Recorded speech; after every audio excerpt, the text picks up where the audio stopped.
Anurag Thakur press conference कर रहे, सुनाते हैं आपको क्या कह रहे हैं। है क्या, लेकिन ये वही आम आदमी पार्टी और वही कांग्रेस पार्टी है जो बाटला हाउस कांड के शहीद इंस्पेक्टर एमएल शर्मा, उनकी शहादत पर प्रश्न चिन्ह खड़ा करते हैं। बात यहीं तक रुक जाती तो अलग थी। हमने तो देश में बम धमाकों की रोक लगा दी, लेकिन दिल्ली में कुछ लोग हैं जो बम धमाकों की अफवाहें फैलाकर मां बाप को रुलाते हैं, मां बाप घबराते हैं और स्कूल बंद हो जाते हैं। नई पाठशालाएं तो नहीं खुली, लेकिन पाठशालाओं को बंद कराने के लिए बम धमाकों की तार किससे जुड़े हैं? अरविंद जी, आतिशी जी कोई जवाब देंगे क्या? कि राहुल गांधी जी भी यहां पे चुप रहेंगे, उनसे सवाल नहीं पूछेंगे?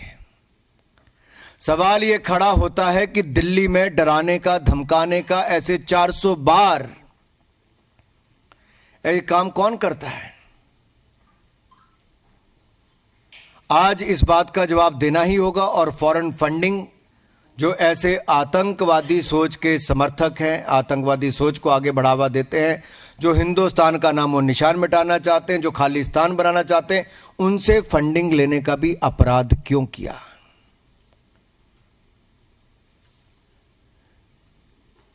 ग्यारह साल अरविंद केजरीवाल जी आपने और आपकी पार्टी ने सरकार चलाई है। आपने एक सवाल का जवाब आज तक नहीं दिया है। केवल कीचड़ उछालो और चले जाओ। सवालों का जवाब मांग रही है दिल्ली अरविंद केजरीवाल से, सवालों का जवाब मांग रही है आतिशी जी से, सवालों का जवाब मांग रही है आम आदमी पार्टी से। ये आपके पाप छिपेंगे नहीं। ये आतंकवाद हो, अलगाववाद हो, अपराधी हो, इनको संरक्षण देना, इनके साथ देना, ये दिल्ली की जनता जवाब मांगती है।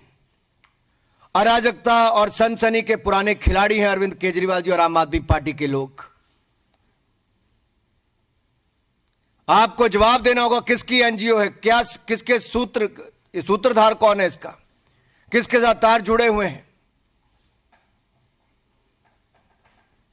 धन्यवाद। मैं आदरणीय वीरेंद्र सचदेव जी से आग्रह है कि आप सबको संबोधित करें।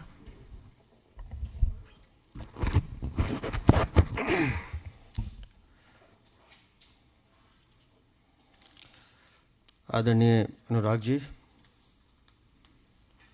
उपस्थित सभी साथी मित्रों,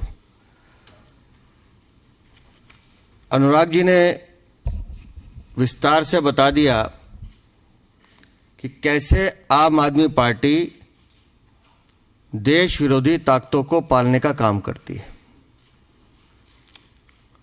और हम बार बार इस बात को कह रहे हैं कि दिल्ली में सामाजिक सद्भाव, शांति बिगाड़ने का काम आम आदमी पार्टी का स्लीपर सेल करता है। एक जुवेनाइल जिसके पास 400 से ज्यादा हॉक्स ईमेल वो करता है, वो डाटा पहुंचाने का काम किसने किया, ये आम आदमी पार्टी को बताना चाहिए। मैं इसलिए कह रहा हूं कि उस एनजीओ के संबंध सीधे सीधे किससे जुड़े हैं ये सबको पता है।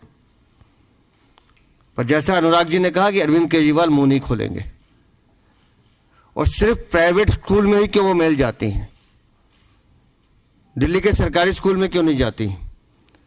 लाखों करोड़ों रुपए का बर्बादी, कितनी दहशत, हजारों हजार बच्चे, उनके परिवार, टीचर्स, सब दहशत के घेरे में, पूरी दिल्ली दहशत के घेरे में। क्या मिलता है अरविंद केजरीवाल इससे? आपको क्या हासिल करना चाहते हैं आप?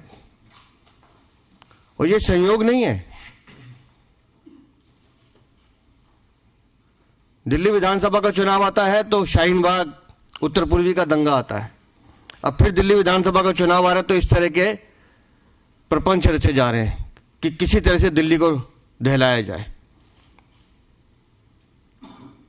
और किसके समर्थन में बोलते हैं आपकी एनजीओ? अफजल हम शर्मिंदा हैं,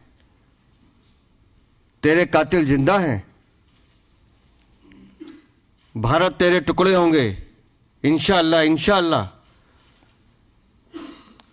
इनके समर्थन में बोलने वाली एनजीओ अगर उसके संबंध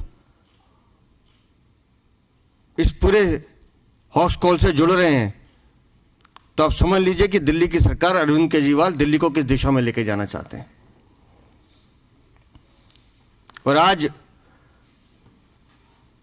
जो एक दूसरे के खिलाफ बोलने का काम कर रहे हैं, राहुल गांधी हो या अरविंद केजरीवाल, जब ये घटना हुई थी जेएनयू वाली, उस समय राहुल गांधी भी वहीं गए थे समर्थन देने के लिए, जैसे अरविंद केजरीवाल भागे थे। और ये कोई एक घटनाक्रम नहीं है।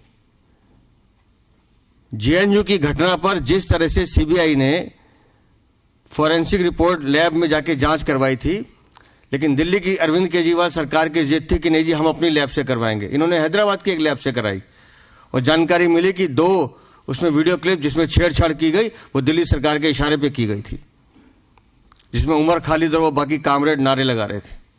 कितना बचाने की कोशिश करोगे? और फिर जब उमर खालिद पे कहा कि मुकदमा चलाने की अनुमति मांगी दिल्ली पुलिस ने, तो अरविंद केजरीवाल ने फाइल दबा के रखी, अनुमति देने से मना कर दिया था। ये सब बातें रिकॉर्ड पर हैं। तो किसको पालना चाहते हैं आप?